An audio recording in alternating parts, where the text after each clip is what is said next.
What if I told you the Boston Celtics could respond to the worst injury in franchise history by making the biggest trade in NBA history? Just 1 year ago, Boston looked unstoppable. They had the championship, they had the deepest roster in basketball, and most importantly, they had Jayson Tatum entering the prime of his career. Now everything has changed. Tatum's Achilles injury has completely alerted the Celtics' future. An injury like this doesn't just cost you a season, it forces an entire organization to ask difficult questions. Can this team still contend? Can they afford to wait? And most importantly, is there another superstar out there who can keep their championship window alive? That's where Giannis Antetokounmpo enters the conversation. And for the first time in very long time, this idea doesn't feel completely impossible. The situation in Milwaukee has quietly become one of the biggest stories in the NBA. For years, Giannis was the model superstar. While other stars jumped from team to team, he stayed loyal. He delivered the championship, he signed extensions, he repeatedly made it clear that winning in Milwaukee mattered to him. But loyalty only goes so far when the results stop coming. The Bucks have now suffered 3 straight disappointing playoff exits, their roster is getting older, their salary cap situation is a mess, and they have very few assets left to improve the team around Giannis. Meanwhile, Giannis is still playing at an MVP level. Think about that for a second. One of the 3 best players in the planet is putting up monster numbers every night, yet his team feels further away from contention than it did 3 years ago. That's why reports suggesting Giannis is becoming more open-minded about his future have gotten so much attention, because for the first time there appears to be a crack in the foundation.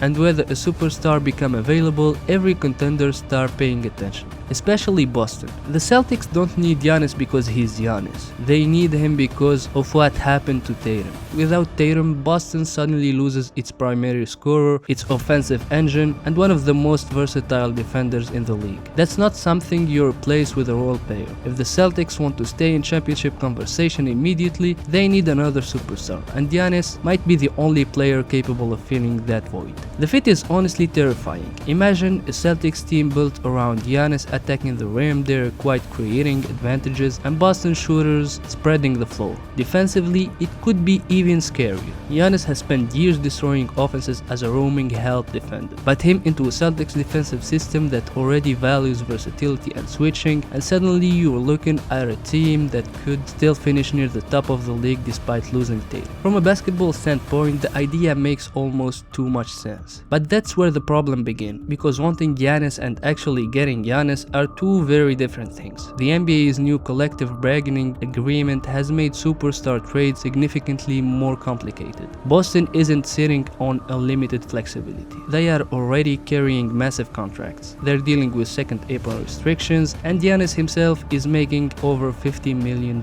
per season. The math alone is a nightmare. And then there is Milwaukee's side of the equation. Why would the Bucks trade arguably the greatest player in franchise history unless they receive an absolutely massive return? That's the question that changes everything. A realistic Giannis package probably starts with Jaylen Brown. Not because Boston want to move him, because Milwaukee would almost certainly demand him. The Bucks don't control enough of their own future draft picks to comfortably tank for years. If they move Giannis, they still need a competitive team on the floor immediately. A package centered around Brown gives the team an all-NBA caliber player who can keep them relevant while also bringing back additional assets. But even then, Boston faces another major problem: competition. Because the Celtics aren't bidding against average teams, they're bidding against organizations with war chests. The Spurs have picks, the Thunder have picks, the Rockets have picks, and the Nets have picks. Everybody knows that if Giannis actually become available, the bidding war could become one of the most aggressive superstar chases we've ever seen.